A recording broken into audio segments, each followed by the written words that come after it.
Hello and welcome to Lightcast Webinars. It's really great to have you with us today.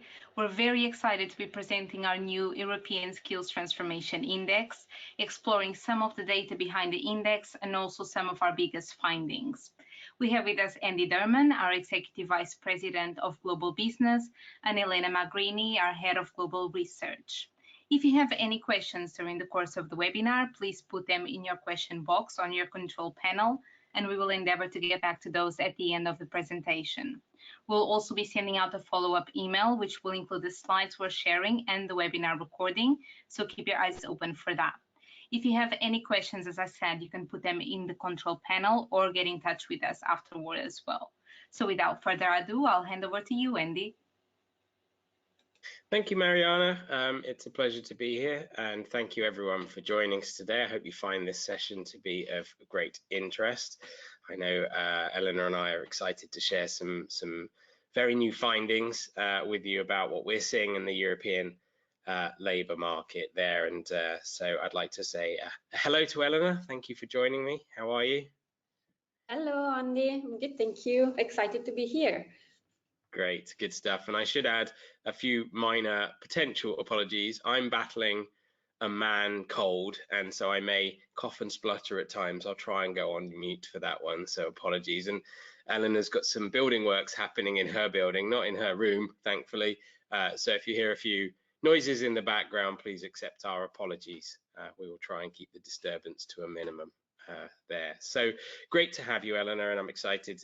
We'll bring you in shortly as we start to dive into today's topic. But before we do that, I just wanted to sort of take an opportunity for any new participants in our webinar series, or maybe new to Lightcast, just to tell you a little bit about who we are, what we do. So our mission is really about unlocking new possibilities in the labour market.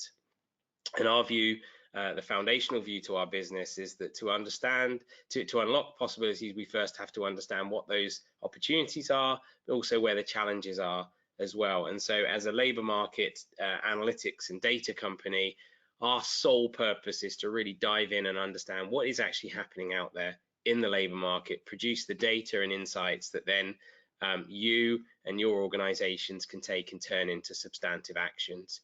So we undertake research, we have analytical software and data expertise that are helping a range of different organizations who interact and influence the labour market have better information at their fingertips to make better decisions. So whether that be companies thinking about their hiring and workforce strategies, whether that be about educators thinking about the skills that they're developing into their local communities, and also governments and policymakers as they set economic policy.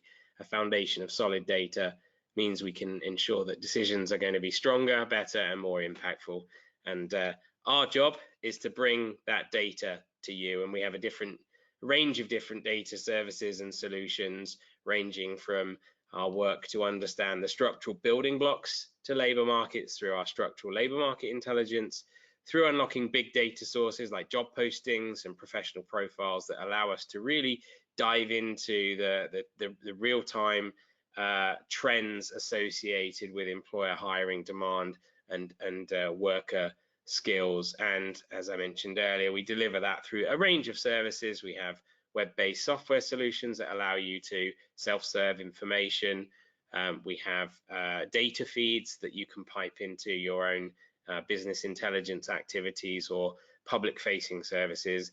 And we have a team of amazing expert researchers, led by Eleanor, who can undertake project work to answer very specific questions that your organization faces. So that's a little bit about us. Today we're going to kind of dive into the topic of skills and sort of start by posing the questions, well, why should we care about it? So we'll talk a little bit about that, and then obviously we care about it, and we hope you do, and that's probably why you're here.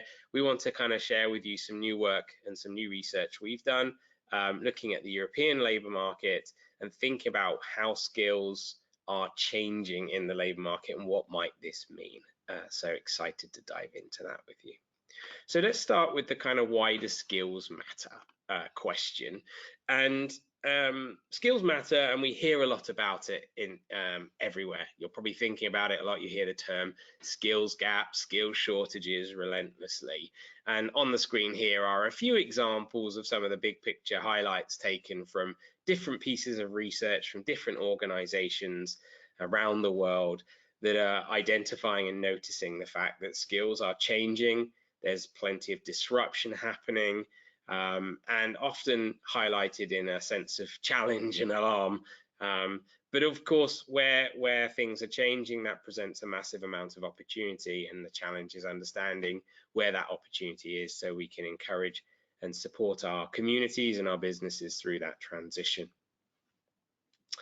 So I think that the foundational thing, and probably what makes this a really kind of pertinent challenge, is not only does the labour market affect all of us, but that pace of change really is increasing, and the labour market is becoming ever more complex. So many influences now. Think about the green agenda, things like automation and AI, globalization as well. The world of work is shrinking. Certainly post-pandemic, we've seen major shifts in workforce patterns, and so really getting to grips with what's happening there is critical to all of us.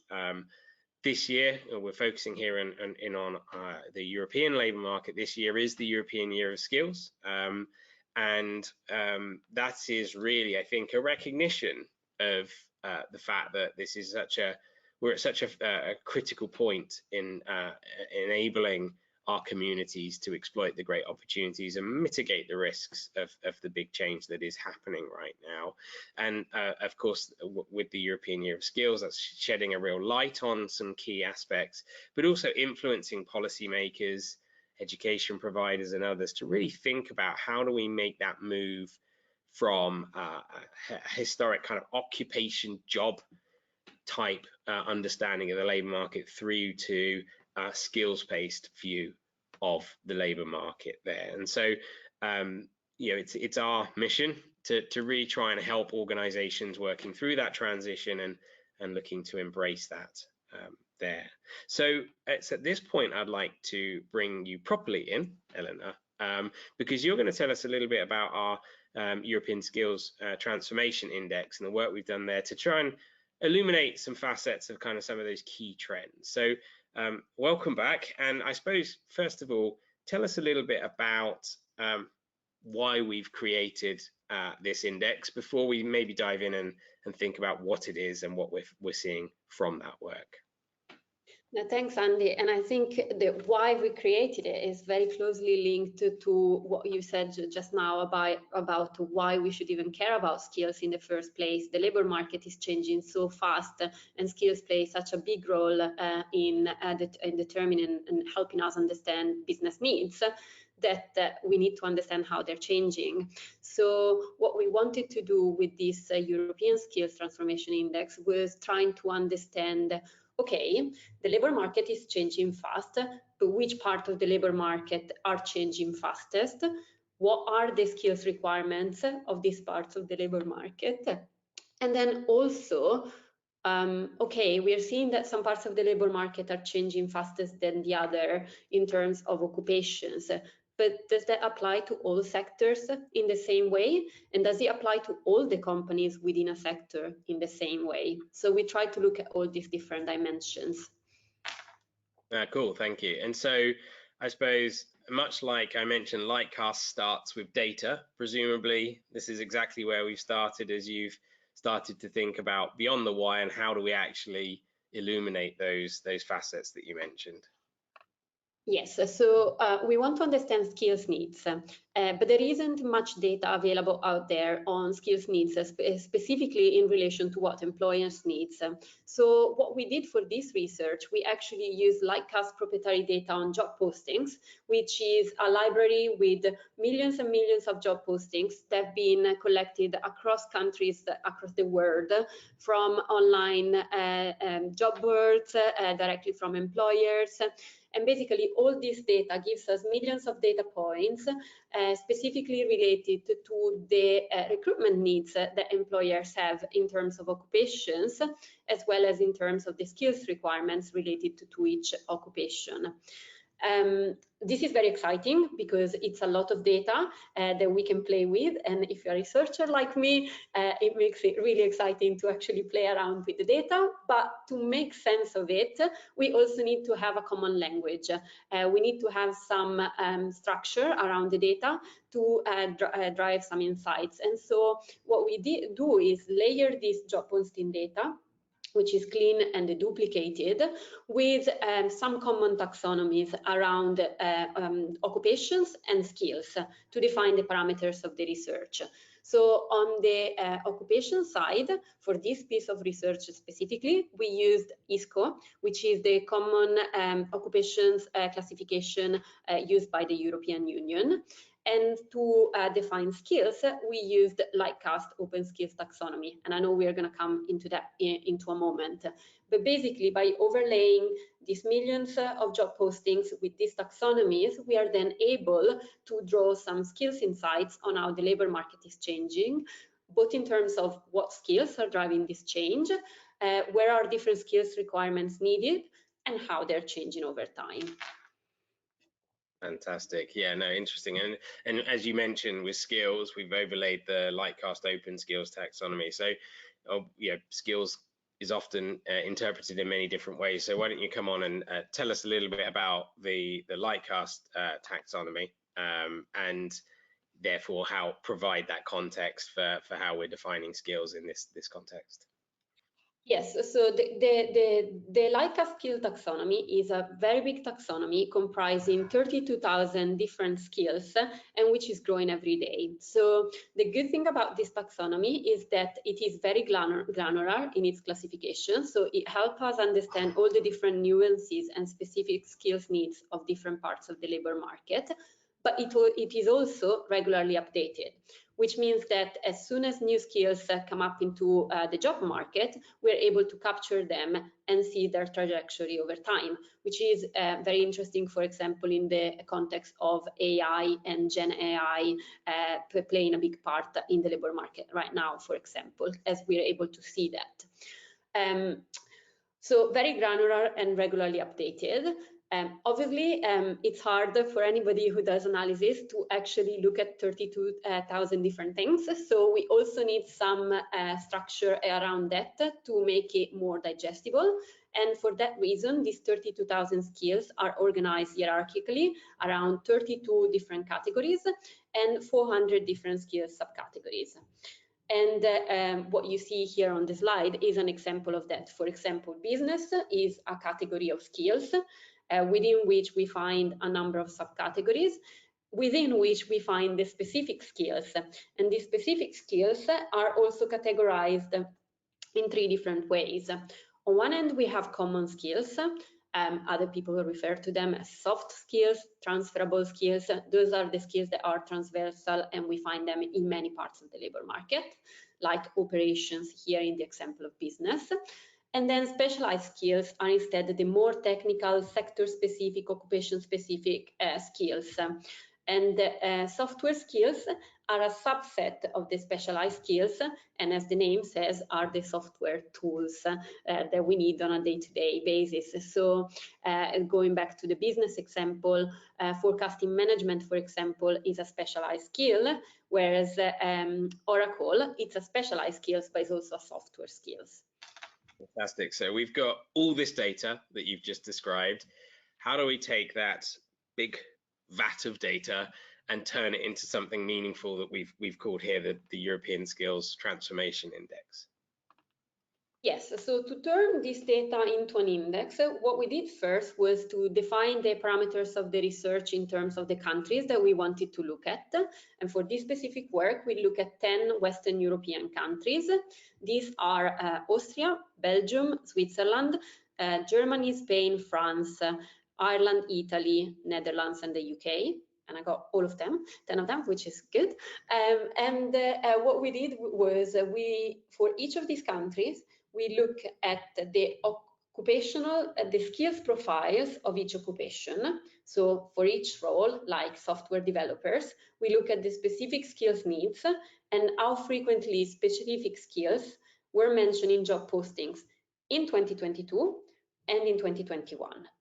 Then with this data, we draw a comparison between the two data sets, so 2021 on one end, 2022 on the other, to see where there have been changes. So for each occupation, each skill, how often was that skill mentioned in 2021 versus 2022 in each country? Then we did a lot of number crunching, data cleaning, control for small sample variables and things like that. And we come up with value for each of occupation that we then normalized on a scale from 0 to 100 to help understand which were the occupations that changed the most during this time period. Numbers closer to 100 indicate a higher level of change. Number closer to 0 indicates fewer changes. The thing that's important to remember here is that 100 doesn't mean that an occupation is completely different from how it was like the year prior. 100 simply means that that is the occupation that saw the biggest change over time. And from there, the numbers will reduce up to 0 on the other end, because this is a measure of the relative change of these occupations. Helpful clarification, thank you. And actually what we're talking about here is a relatively small time frame, aren't we? A single year. So it's interesting as we look at just the significant amount of change that's happened even within that relatively short time window. And I do love that we hark back to the good old days when we can think of the UK as part of Europe. But we're taking liberties because we can, aren't we? Which is good. So great. So that's the kind of the why have we done it and how did we do it? I think onto the interesting stuff that I'm sure everyone's really itching to get into, which is what's it telling us? So dive in, Eleanor, start to take us through some of these interesting trends. Yes, so what you see on the screen is the 10 most changed occupations across the 10 Western European countries that we just talked about. Interesting to say as we dive into this, Andy mentioned that this is only a 1-year change, but this research is actually based on some previous research that we've done a few years back, even looking at a slightly bigger time frame. And we saw that even in 3 years' time, 37% of the skills requirement of job postings were changing. So there is still something to be said even on a year-on-year base, and this is what we are seeing here. And what we are seeing is that on one end we have software developers, which comes top in terms of the most changed occupation across these 10 European countries over the past year. But then software developers is followed by web and multimedia developers, as well as system analysts. Couple of things to draw your attention here. A lot of the occupations, and software developers is a good example of that, on this top 10 are tech occupation, typically tech-related occupation. But there's not only tech occupations in this top 10. So if you see, you can find things also like advertising and marketing professional. That's a more traditional, perhaps, occupation, but there is also changing quite fast. And then the second thing to notice here is that most of the occupations that have changed the most over time are occupations that we normally refer to as professional or technical occupations, which tend to, on average, have more complex skills requirements. And what we are seeing here is that not only they have more complex skills requirements, but these requirements are changing faster. Interesting. So we're going to dive now into that top category, aren't we, and look a bit more beneath the software developers. Yes, well, the point here is that one thing is to know that software developers is the occupations that's changed the most in the last year. But then obviously the question is, okay, but what do people need to be software developers? What are recruiters actually looking for? What are employers looking for? And so what you see here is the top 20 most in-demand skills across the 10 European countries for software developers. And a couple of things to see here. This is a very tech-heavy occupation, and a lot of the skills that you see there are tech or digital skills. So top 1 is computer science. Then we see that in the top 20 there are a whole bunch of programming languages, Java, JavaScript, SQL, Python, C. So different programming languages, but all kind of related to the programming languages world, as well as skills related to software developers, specifically like knowledge of software development, but also of specific software development tools like Scrum, for example. And then alongside that, we also see some more perhaps more common skills, or skills that also apply to other disciplines, like, for example, agile methodology, which is more of a project management kind of skill rather than a specifically technical skills. Interesting. So that's one of those top occupations. Let's look at another one now, just to provide I suppose a comparator. Yes, and the reason why we picked advertising and marketing professional is because, going back to the point I was saying before, is not just tech occupations that are in this list of occupations that have changed the most. So what skills are being sought after by employers in relation to advertising and marketing professionals? Not surprisingly, top one and very far ahead compared to all the other skills is marketing, because obviously that's the key core of advertising and marketing professionals. But then what we see is a number of marketing related tools, a lot of which are digital, and again ties into the story of how important and how the digital transition is really reshaping the way we work. So second one is knowledge of and capability to use social media. Then what we see in the top 20 is also search engine optimization, digital marketing, e-commerce. So these are all related to marketing, but marketing moving towards digital or becoming more digital. And then again, alongside these skills, we also find skills related to project management, more on the people aspect of marketing. So for example, customer relationship management, as well as agile methodology and project management. Yeah, interesting. It's a real probably why, you know, as you stated, why it's at the top end of our skills change, the transformation kind of metric, is because it's becoming more technical and more digital. And as we've seen before, there is definitely a trend that's the part of the labour market that's also changing most rapidly. So interesting. So we've looked at a couple of occupations as an example. But let's sort of, I think now we're going to change our frame a little bit and start to think about different industry settings and kind of dive into a particular industry settings that will be made up of a number of different occupation types, but will start to help us understand a different viewpoint on the labour market. Yes, and we are going to get again to the point of skills in a second, but we need to set out the context of this first. So when we did the European Skills Transformation Index, alongside looking at the occupations and the skills requirement within this occupation, we also tried to look at a number of deep dive into industries to try and see how the skills requirement for the same occupation varies or not within specific industries. We have 4 deep dives, advanced manufacturing, and then also pharmaceutical, finance, and something on management consulting as well, and more in the pipeline that you can see on the website related to this piece of research. But here, just to give you a sense of what we did with this deep dive, we looked at advanced manufacturing. So what we did was we took the top 10 big companies that were recruiting directly for in the advanced manufacturing sector. So there's no staffing companies included here. There's only companies that are recruiting directly. And we looked at the composition of the job postings between these 10 companies. And when we look specifically at these 10 companies, what we see is that 24% of all the job postings in the last year in the 10 Western European countries came from Siemens, and another 20% from Bosch. So these two are the top 2 recruiters in Western Europe for advanced manufacturing.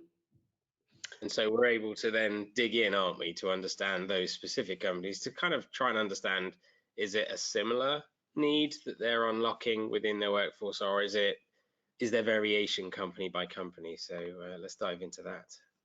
Yeah, and I think this is where things get interesting actually, because if you look for 1 second only at the ranking, what you see is that both Bosch and Siemens are really recruiting a lot for software developer and system analyst. These are the top 2 occupations for both of them. But there's a big but here. If you look at the distribution of the job postings, it varies quite substantially. So on one end, we have Bosch, for which almost 20% of all the job postings they put out in Western Europe in the last year were related to software developers. For Siemens, software developers was still the most important occupation, but the share of job postings that it accounted for was more like around the 10–11%, so different magnitude. And same for system analyst, it is second in both cases, but plays a bigger role for Siemens in this case than it does for Bosch, so the other way around compared to the software developers. And then the other thing to see here is that beyond the top 2, there are quite different recruitment priorities between the 2 companies. So on one end, we have Bosch, for which the third most recruited for occupation is advertising and marketing professional, followed by mechanical engineers and sales and marketing managers. On the other hand, instead, we have Siemens, for which engineering professionals actually is the top third.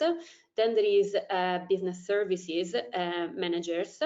And then the third most recruited occupation is sales and marketing managers. And it's interesting because the top 4, business services and administration managers, does not even appear in the top 10 for Bosch. So clearly they have some similarities, but also some different recruitment priorities.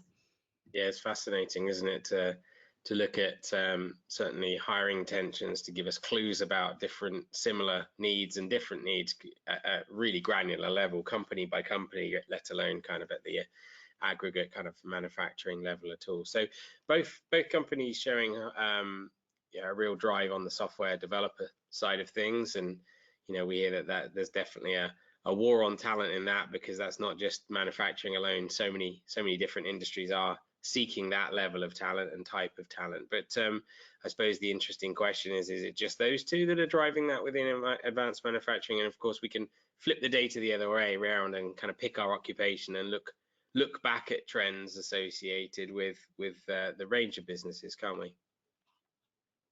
Yes, so there's a lot of interesting thing on these slides, so I'm gonna spend a couple of minutes on it. But first thing first, so they were both, if we continue with the Bosch and Siemens example, they were both recruiting for software developers, but were the skills needs for the software developers the same? And what you see here is that on the y-axis, so the skills labels that you see there are the top 20 skills that are being recruited for when employers are looking for software developers within advanced manufacturing. Computer science is the top skill, agile methodology second, software development third. Now, if you follow the dots and the colors and we go back to identify Bosch and Siemens, Bosch being the orange dot and Siemens being the gray dot more towards the right-hand side of the graph, what we see is that for Bosch, computer science is indeed the top sought after skills by for software developers. And we see that because of the size of the bubble is bigger and is the biggest for Bosch. When we then instead look at the Siemens column, what we see is that the biggest bubble is actually around automation. So computer science is still an important skill for software developers at Siemens, but actually it is not the most sought after skill by Siemens when recruiting for software developers. So what we see is that even within the same sector, recruiting for the same occupation, the skills needs are different. And it could be that somebody is more ahead of the curve on innovation and therefore they're looking for specific skills. Could be they're looking for different roles, but they're under the same occupation name. But there is variation. And I think the point in there, and I'm going to stress that in a moment again, is how important it is to get this granular data, because we've unpacked the same topic from 3 or 4 different dimensions and we found different results. So even looking at the high level picture might not actually give you the accurate insights that you need for your specific industries, for a specific role.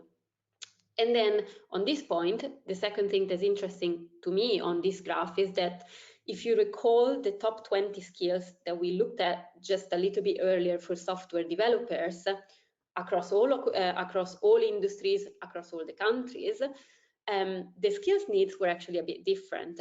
So the skills needs for software developers in advanced manufacturing are not exactly the same as for the wider labor market.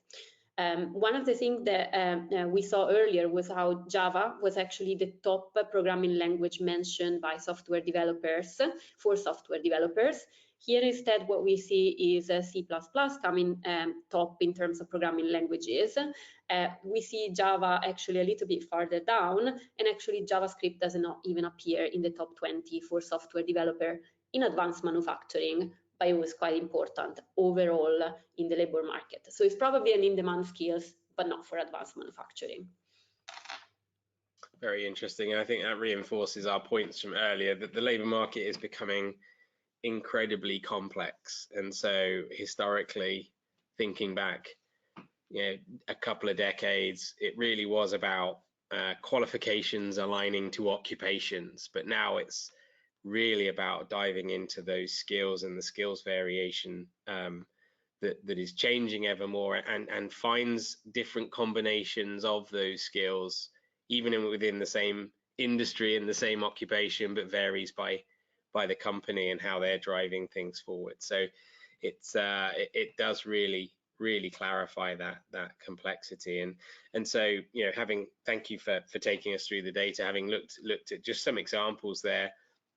I suppose the big question for us is, well, so what does it all mean? It's fascinating, no doubt, and I'm sure everyone joins us in our enthusiasm. Maybe not quite the same amount as you and I, Elena, but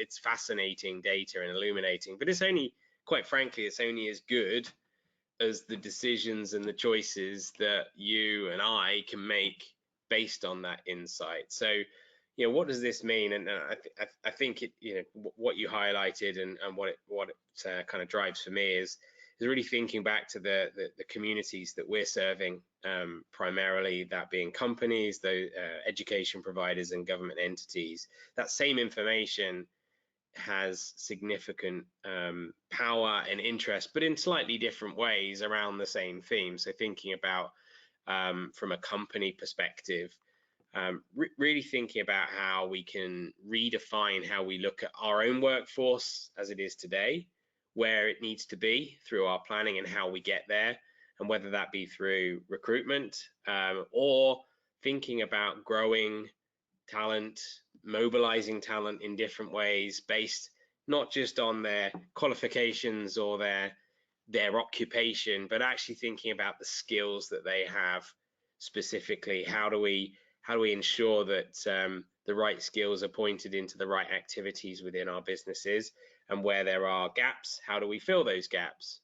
Build, borrow, grow, and borrow and bring those things in. But also thinking about in a war for talent, and we've seen lots of different industries caring about recruiting into software development, for example. How do we find those talent pools that are most impactful for us? So the different company profiles will hint towards different types of talent pools to unlock. It's not just an amorphous blob out there. And of course, on the other side of that, thinking from an education perspective, it's really about how we put in place the ability to develop those skills within future workers as well as current employers as well. So employees, sorry. So in terms of how we develop our skills training, how we connect that skills training to the demand and facilitate that through making connections between future talent pools and demand. And then on the government side, of course, a lot of that comes down to the sophistication and prioritization of economic planning. How do we think about the programs and activities that are going to help our region thrive? How do we look at the nature of the skills base that we have and the skills base that we're developing, also to attract businesses in, or retain those key businesses and ensure that they can thrive in our area.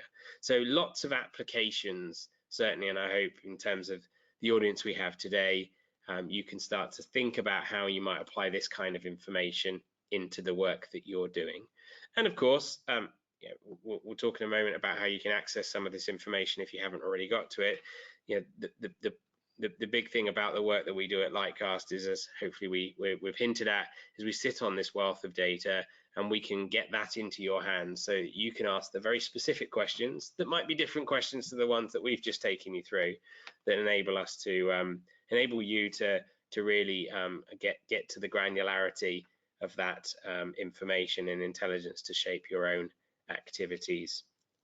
So talking of some resources, we would love to point you towards a few things that can help you dive a little deeper into this. So we're obviously here talking about the European Skills Transformation Index, and if you haven't already found it, there is a web page on our website, and you can see the link there. It'll also be circulated in the follow-up email to you, where you can actually get into the data that Eleanor shared and more, and she hinted at other deep dives that we've got, so you can explore that a little further. So I'd encourage you, if you haven't already done so, to go and take a look and see if you can extract some helpful insights for your work.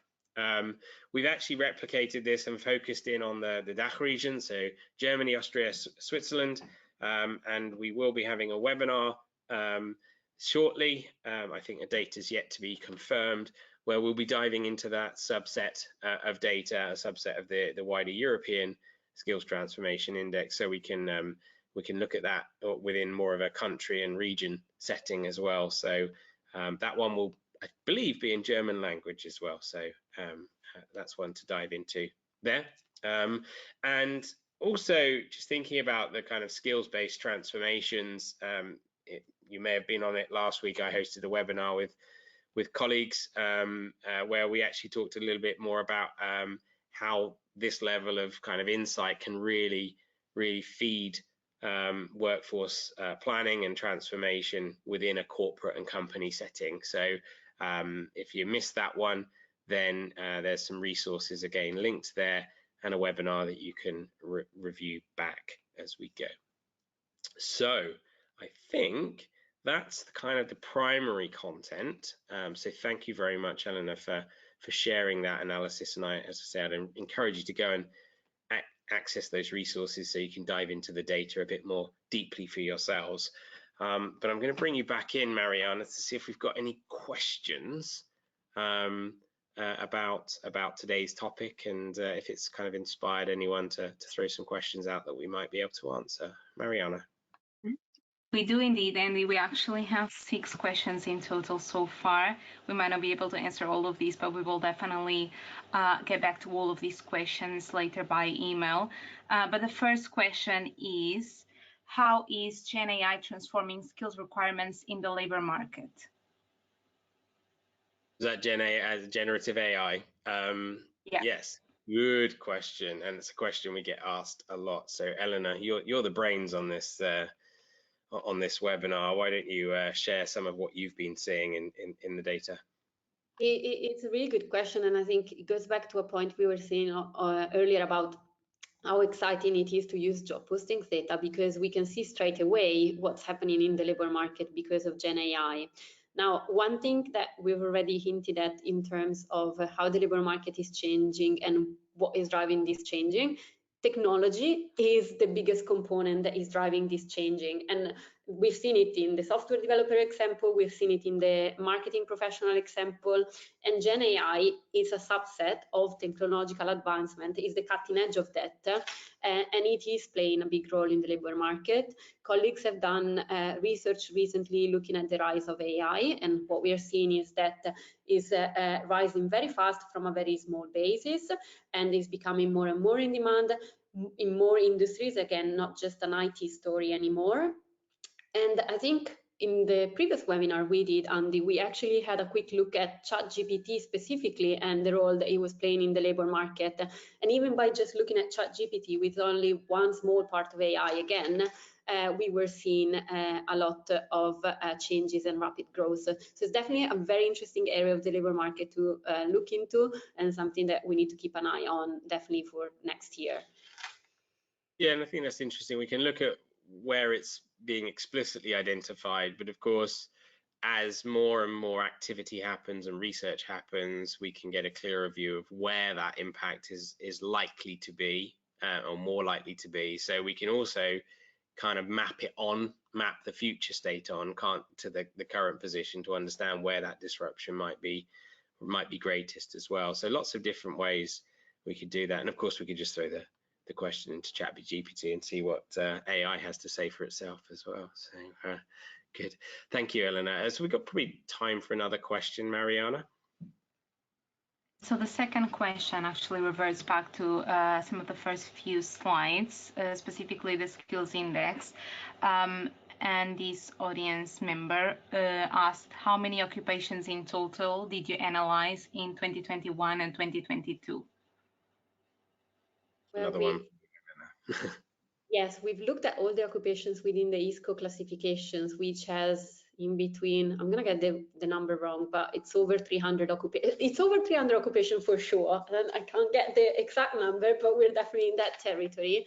But as I said before, because we were looking at the combination of each occupation and each skills need, we then had to filter out all the combination of the two that had too little, not enough job postings to be analyzed.